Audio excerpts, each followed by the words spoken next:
Una cordiale buonasera, ben ritrovati con il TG di Prealpina. Cominciamo con la cronaca: fumo in cabina dopo il decollo e l'aereo diretto a Fuerteventura deve tornare a Malpensa. È successo questa mattina a un volo EasyJet in partenza dallo scalo varesino. La compagnia ha poi spiegato che si è trattato di un problema tecnico. Ci racconta tutto Veronica De Riu.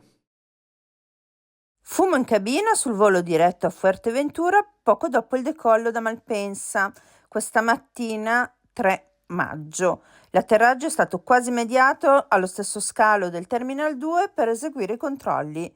È stato l'inizio di una vacanza turbolenta per i circa 200 passeggeri, per la precisione 230, del volo EasyJet decollato questa mattina alle 7.53 da Malpensa con le destinazioni Isole Canarie, immediatamente rientrato al Terminal 2. Subito dopo il decollo, infatti, il comandante ha segnalato la presenza di fumo in cabina, facendo immediatamente il ritorno al lab. A bordo non ci sono state conseguenze per i 200 passeggeri del volo EasyJet U23775. L'aereo è stato scortato in pista dai mezzi dei vigili del fuoco, è stato portato in autonomia allo stand di riferimento, cioè l'area designata per la sosta e il parcheggio degli aeromobili. Ancora cronaca: Gallarate, due sedicenni con i volti coperti da passamontagna hanno rapinato una donna di 60 anni che si stava dirigendo in stazione in via Cattaneo. L'hanno scaraventata a terra e sono fuggiti con la borsa. È accaduto tutto ieri mattina. I due, arrestati poco più tardi dai carabinieri, dovranno rispondere di rapina aggravata in concorso, lesioni personali aggravate e resistenza a pubblico ufficiale. Ora sono all'Istituto Penale per minorenni Cesare Beccaria di Milano.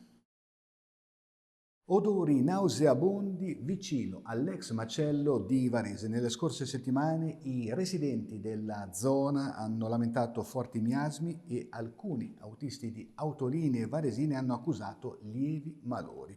Sono andati a vedere per noi Adriana Morlacchi e Andrea Cogotti di Agenzia Blitz. Mercoledì scorso, durante la riunione del Consiglio di quartiere, è stato affrontato il problema del forte odore che proviene dall'ex macello, una sostanza reputata non tossica che verrà comunque bonificata nei prossimi giorni. Sono state date rassicurazioni per la salute pubblica. Contestualmente, Davide Galimberti ha annunciato che il 19 maggio è in programma la conferenza dei servizi, durante la quale sarà approvato il progetto di bonifica del suolo dell'area dell'ex macello e della copertura di amianto. Bonifica che sarà svolta grazie ai fondi del PNRR con un importo pari a circa 5 milioni di euro. Seguirà la gara di appalto e la bonifica vera e propria che dovrà concludersi entro la metà del 2026, pena la perdita dei fondi. Siamo ora a Varese. La protesta degli allenatori dei cavalli delle Bettole è scesa in piazza. Questa mattina infatti hanno sfilato dall'ippodromo fino a Palazzo Estense per chiedere la riapertura della pista off limits dal 30 aprile scorso. Ci aggiorna Gianmarco Zanzi, servizio realizzato con le immagini di Stefano Benvenu di Agenzia Blitz. Con la chiusura delle piste per l'allenamento dei purosangue di stanza alle scuderie Olona, concretizzatasi mercoledì scorso per volere della società varesina Incremento Corse Cavalli, l'aspro scontro tra gestore dell'impianto e professionisti dell'ippica questa mattina si è spostato di fronte a Palazzo Estense. Per tenere alta l'attenzione sulla questione, gli operatori hanno raggiunto il comune con una mezza dozzina di cavalli dopo una sfilata per le vie della città. La palla passa ora a sindaco e prefetto, chiamati ad un intervento urgente per mettere rimedio a questa situazione. Ed eccoci alla politica: campagna elettorale a Saronno in vista delle elezioni amministrative. Oggi l'intervento dell'europarlamentare Stefano Bonaccini, ex governatore dell'Emilia Romagna, a sostegno della candidatura a sindaco di Ilaria Pagani. Ascoltiamo le sue parole raccolte da Gianluigi Saibene con immagini di Domenico Ghiotto. Presidente Bonaccini, perché votare Ilaria Pagani a Saronno? Ma per dare una prospettiva sicura, affidabile, persona competente, preparata, che conosce il territorio, cosa fare un minuto dopo fosse eletta, e anche perché c'è un'idea che è proprio alternativa alla destra, ad esempio sul tema dei trasporti o sul tema della sanità pubblica, che sapete, pur rispettando la Lombardia, qual è la mia idea, cioè Se tu pensi che il privato, seppur convenzionato, sia uguale al pubblico, allora mi spieghino perché non si torna al pubblico. Io vengo da una regione che credo sia stata sempre riconosciuta come una delle regioni in Europa, non solo in Italia, con una delle migliori sanità pubbliche, e a questo non ci rinunceremo mai, pur avendo un ottimo rapporto col privato, ma che rimane a una percentuale molto bassa. A Legnano è polemica dopo la commemorazione di Carlo Borsani. Il sindaco è intervenuto duramente sulla questione. I particolari nel servizio realizzato da Luca Nazzari. Continua a far discutere la commemorazione di Carlo Borsani avvenuta mercoledì sera a Legnano.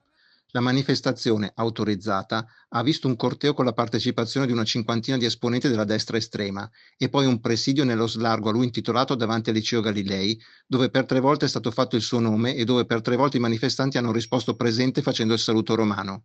L'episodio è stato duramente condannato dal sindaco Lorenzo Radice, che ha parlato di aperta provocazione e invitato tutte le forze politiche a prendere le distanze. Borsani, medaglia d'oro al valor militare e poi esponente di spicco della Repubblica di Salò, venne ucciso dai partigiani il 29 aprile 1945. La sua figura, dopo 80 anni, divide ancora la città.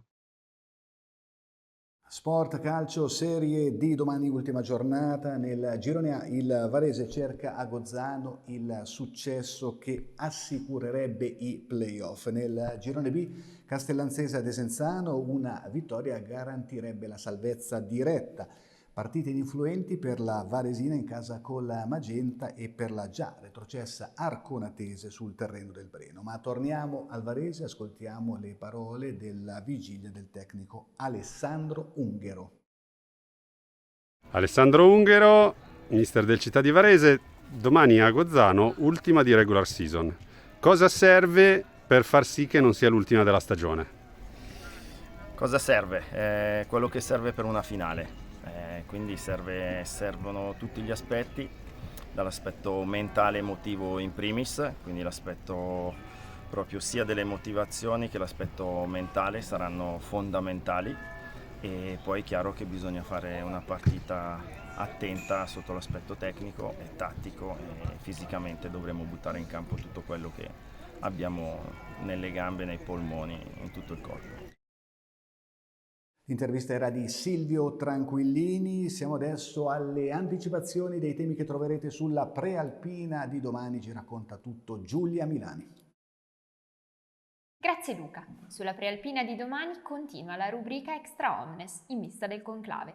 Questa volta con una pagina firmata da Marco Raimondi che racconta la storia dell'unico papa varesino, Gregorio XIV. Nato nel 1535 al castello di Somma Lombardo, fu eletto nel 1590 e il suo pontificato durò solo 10 mesi. Per le pagine di economia, ampio approfondimento sul settore aerospaziale. Volandia ospiterà un convegno sul tema, sottolineando il ruolo strategico che Varesotto e Canton Ticino potrebbero avere in questo ambito. Poi una lettera del presidente della provincia Marco Magrini, che spiega perché la richiesta di patrocinio per il Pride di Varese non è stata discussa in Consiglio provinciale. Sulle pagine di Busto Arsizio invece un'intervista all'assessore alla sicurezza Matteo Sabba, in cui espone il suo punto di vista sulla proposta di creare gruppi che accompagnino dalla stazione all'auto le donne sole di sera. Per lo sport, spazio al contributo dei varesini al ritorno dell'Italia dell'hockey nella Top Division. E infine, come ogni domenica, 2 pagine di rubrica salute. Tra i temi trattati, nuovi farmaci per la cura dell'Alzheimer e diagnosi precoce di tumore. Grazie Giulia, il TG di Prealpina si chiude qui, tornerà domani alle 19. Buona serata.